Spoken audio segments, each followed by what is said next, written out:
Fernando. No, señor, ¿qué es eso?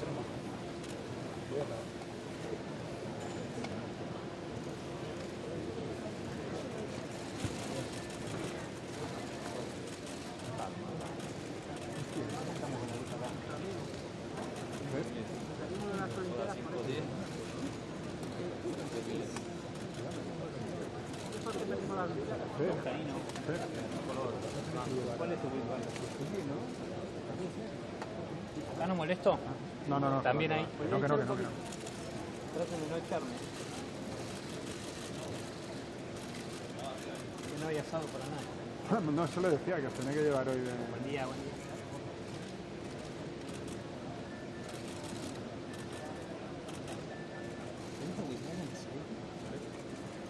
Ha sido igual, ¿cuánto todo? 3200. No. Bueno.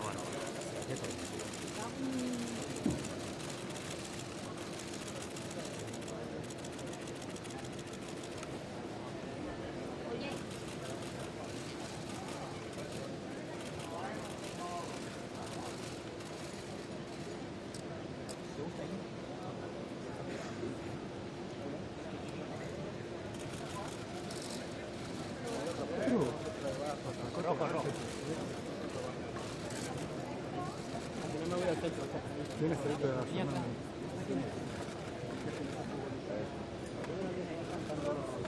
Sí, luego...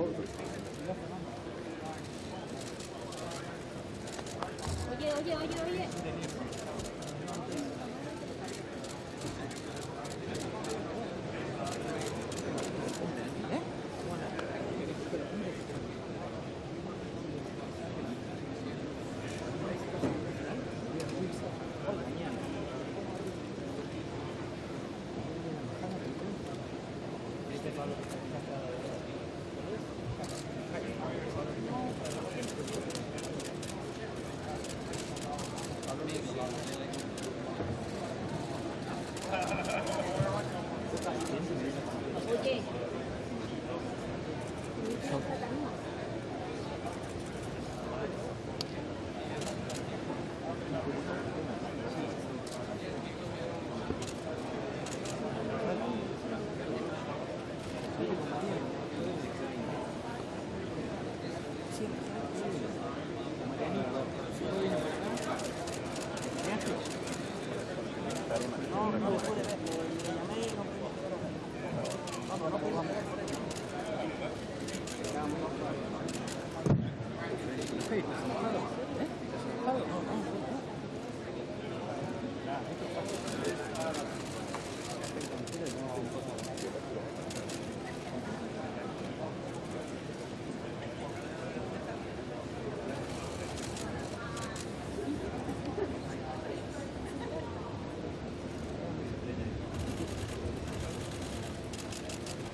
Sí, está aquí.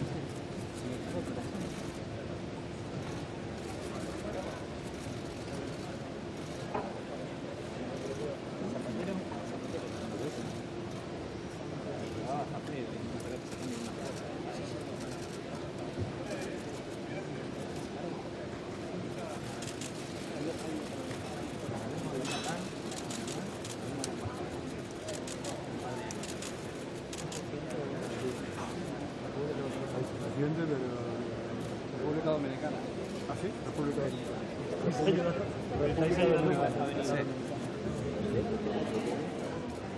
Los que sepáis los vais diciendo en voz alta.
O sea, de una organización. ¿No? Del DIR.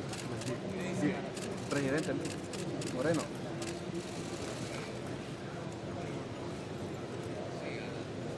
Con el plano del castillo y no había fotógrafo. Toma. El tanto de lo que no se sabe. Sí, pasamos adelante.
De los Países Bajos, fue el presidente de Costa Rica.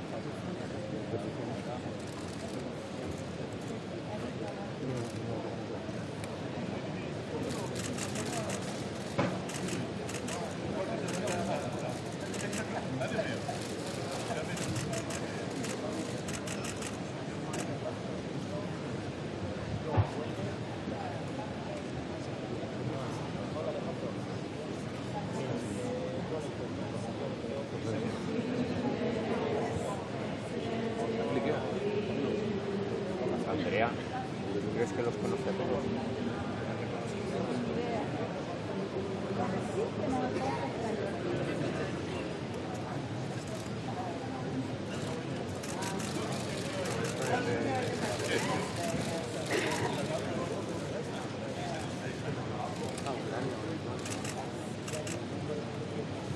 Está la Antonio.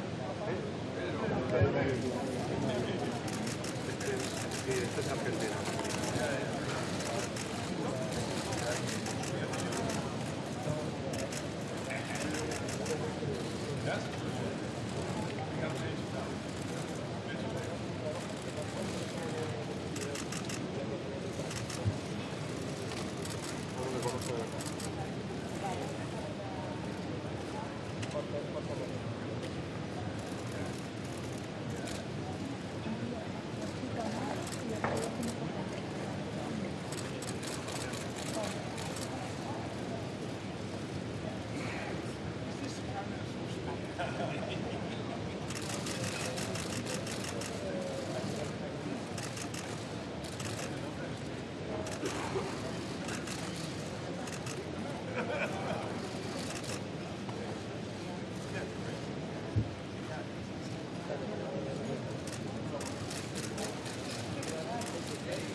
Chema.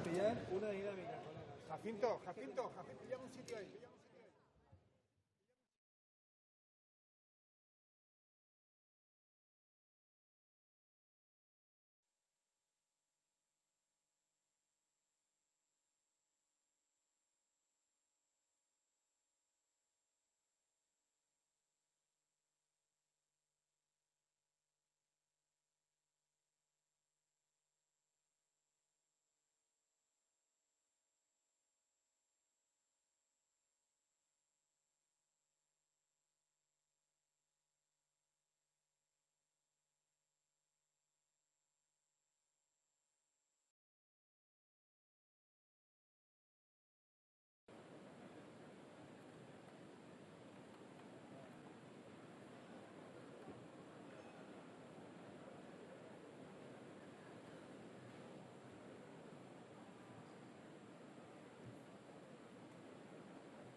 Aquí no.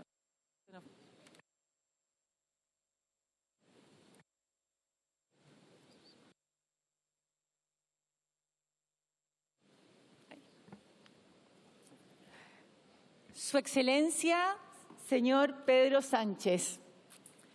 Su Excelencia, señor Antonio Gutiérrez. Señor Honsen Lee. Señora Patricia Espinosa. Distinguidos delegados, damas, caballeros, honorables invitados. Tengo el agrado de reanudar la primera reunión plenaria de la 25ª sesión de la Conferencia de las Partes de la Convención Marco de Naciones Unidas sobre el Cambio Climático, COP25. La apertura de esta conferencia aquí en Madrid, bajo la presidencia de Chile y celebrada en España, es un testimonio de las cosas extraordinarias que el multilateralismo puede lograr cuando trabajamos juntos hacia un objetivo común. Que sea esta inspiración la que impulse nuestras negociaciones durante las próximas 2 semanas. Esta mañana tenemos el honor de contar con la participación de Su Excelencia, señor Pedro Sánchez, presidente del Gobierno de España. Su Excelencia, señor Antonio Guterres, secretario general de la ONU. Señor Hyun-Sung Lee, presidente del Grupo Intergubernamental de Expertos sobre Cambio Climático. Y señora Patricia Espinosa, secretaria ejecutiva de la UNFCCC. Excelencias, distinguidos delegados, damas y caballeros, la ciencia es fundamental para la formulación de políticas sobre cambio climático. Por lo tanto, deseo invitar al señor Hyun-Sung Lee, presidente del Grupo Intergubernamental de Expertos sobre el Cambio Climático, a dirigirse a la plenaria. Señor Lee, tiene la palabra.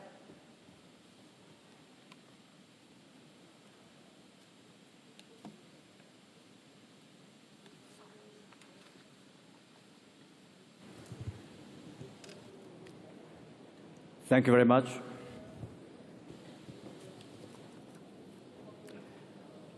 It is a great pleasure to address you on behalf of the IPCC at this opening of COP25.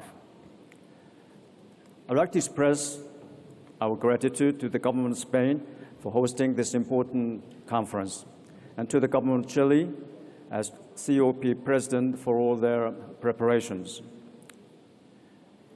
Let me start by reminding you that our IPCC assessments show that climate stabilization implies greenhouse gas emissions must start to peak from next year. But emissions are continuing to increase with no sign of peaking soon. As Secretary General mentioned, we are clearly in a crisis. Our 3 special reports on the warming of 1.5 degrees Celsius, climate change and land, and the oceans and cryosphere in a changing climate, indicated that the impacts of current warming are much more severe than previously understood. For example, accelerating sea level rise, ocean warming, some key ecosystems becoming much more vulnerable, and increasing risk of reaching limits to adaptation. Climate impacts now and in the future increasingly challenge the adaptive capacity of society and ecosystems. 3 special reports reconfirm the urgent need for immediate reductions in greenhouse gas emissions. Such immediate reductions would provide the world with much more space for cost-effective and sustainable mitigation and adaptation options. Immediate reductions would generate opportunities for investment in innovation and technologies, for higher productivity in energy and resource use, in alternative technologies for a world free of human-caused greenhouse gas emissions, and for investment in know-how for achieving equitable transitions. These investments would generate powerful benefits spilling over to all sectors of the society and the economy, making them cleaner, healthier, and more resilient. And they would help achieve societal goals of poverty eradication and sustainable development. The failure to achieve such immediate emissions reductions will give the world the opposite of all this, in addition to the cascading impacts of a worsening climate. The world will suffer from stranded assets, the legacy of business-as-usual investment. The financial sector, above all, will face greater uncertainty due to risks from climate change and climate change policy. Food security will be threatened as a result of worsening climate and increased competition for land arising from the need to use land as a vehicle for mitigations. The world will face increased risk of losses by biodiversity and ecosystem services. And as a result, the Sustainable Development Goals such as zero poverty, zero hunger, and life on Earth will be compromised. There will be little room for ecosystem-based adaptation, blue carbon ecosystems, sustainable fisheries, and sustainable land management, as these adaptation options are effective only under low-emission pathways.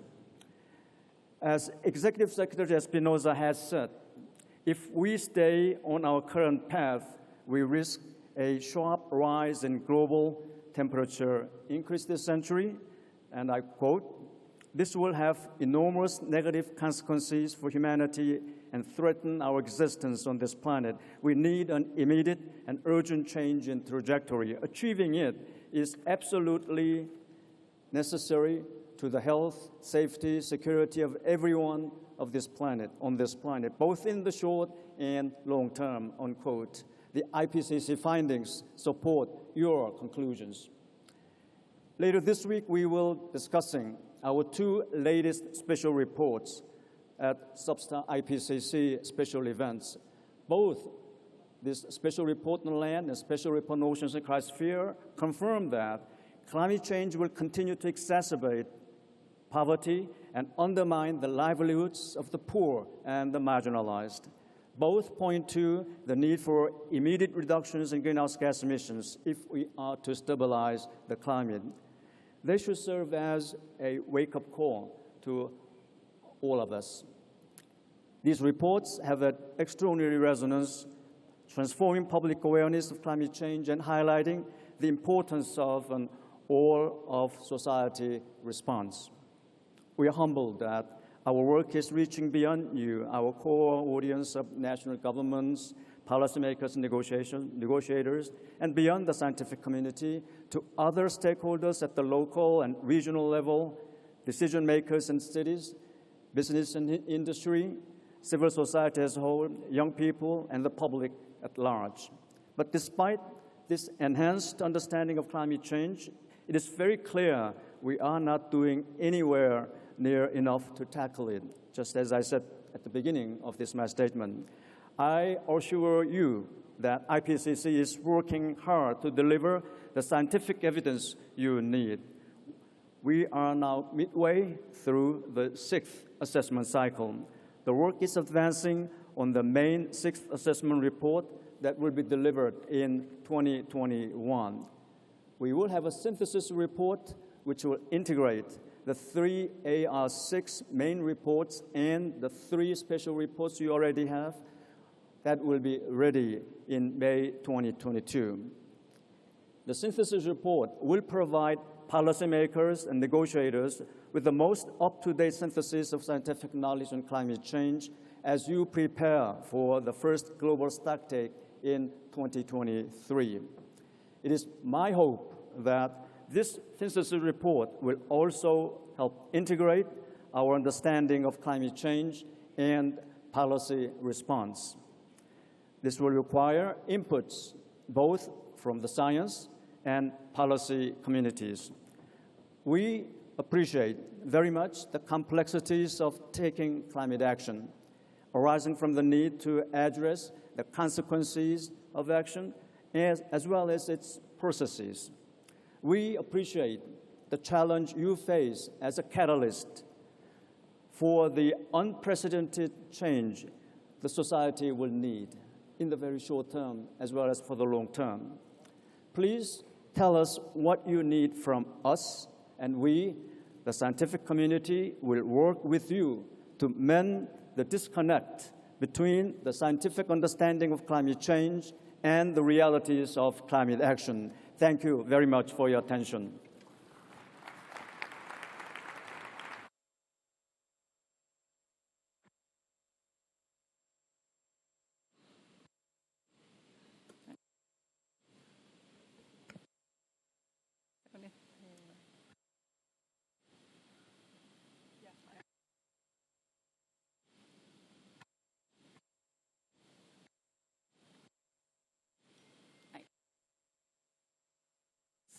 Muchas gracias, señor Lee.